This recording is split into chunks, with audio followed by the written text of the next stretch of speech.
I'm just gonna apologize right in the beginning that this is gonna be a longer time lapse, just because there's so much that went on.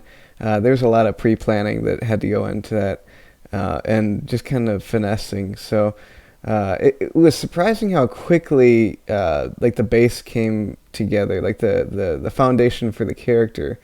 And I got started right away on the eyes. I just had a feeling that if I could get the face right, I could really define the character with that, and then to work from there out. And that seems to work with a lot of sculptures, and sometimes you just can't do that physically.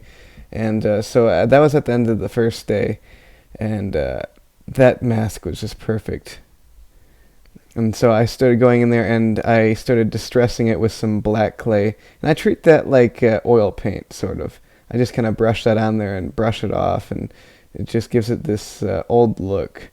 And so I tried to make a basket which I would be putting like nuts into, and just the idea, I don't know, it just didn't come together. And I tried this metal mesh that I got from the dollar store, and surprisingly enough, it was just what I needed. And so I threw the Chex Mix in there. I was shaking dust off that Chex Mix forever. I didn't want to get into the clay, and I need to get myself a taller desk and a lower chair. That way, I don't have to be getting down on my knees to get the details on his belly. But I rigged it up to his hands, and it was just incredible how that came together.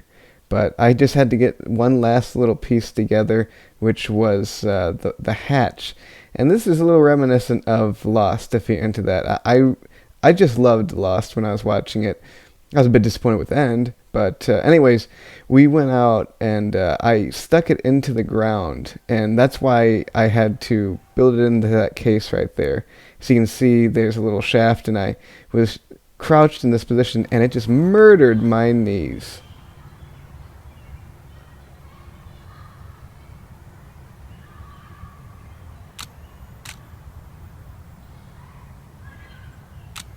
In which I had two shots go off just so that in case it shook a little, because it was like a second long exposure.